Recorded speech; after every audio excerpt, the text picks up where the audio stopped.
one thing that we don't want is for the British government to deliberately get all the easy things wrong. And goodness me, did they do it this week. Now, it's one of these, it seems like a minor issue, but in fact, it tells us so much about the attitude of the government.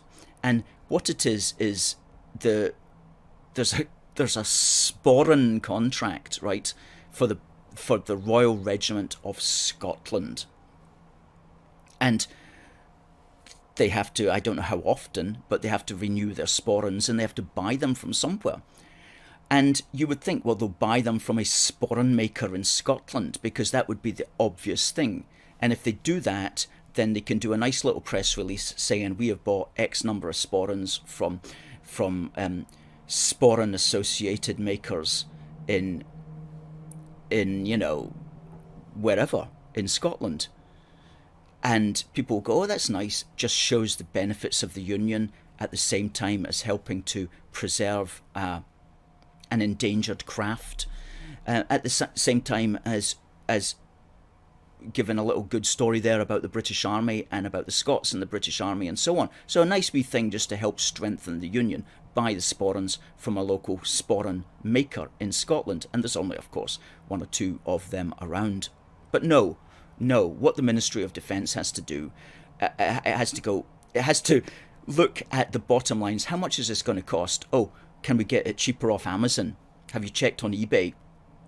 Or here's a sporran manufacturer in Pakistan, okay, where they're going to buy the sporrans from because it's cheaper. Now, as somebody posted on the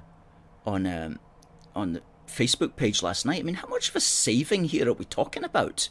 I mean, last time I looked, I don't think a sporran is like an Exocet missile or something like that.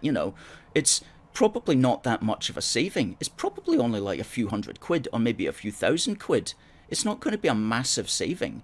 And you would think that that it was such an easy choice to make, is buy the sporrans from Scotland. But no, they get it completely wrong. They get a complete own goal. And of course, the Scottish national newspaper is up in arms, quite rightly, about this.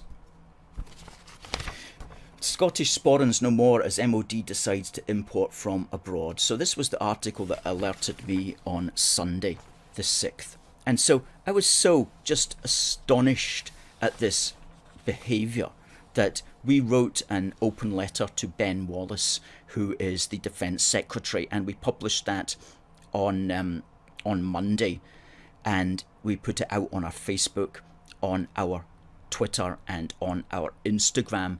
And we also put it out on our website last night, and we'll put the link up there to that for everybody to read.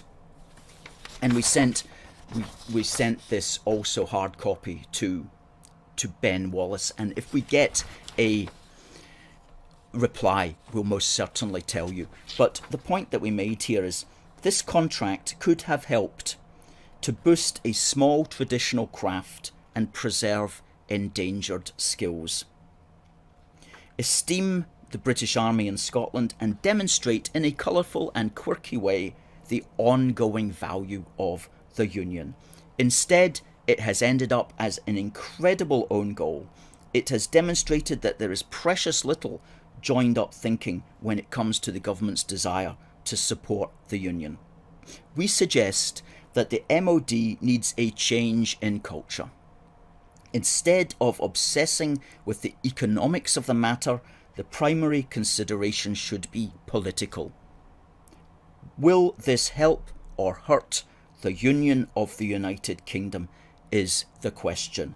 That's not a difficult question. The British government needs to stop getting the easy things so drastically wrong.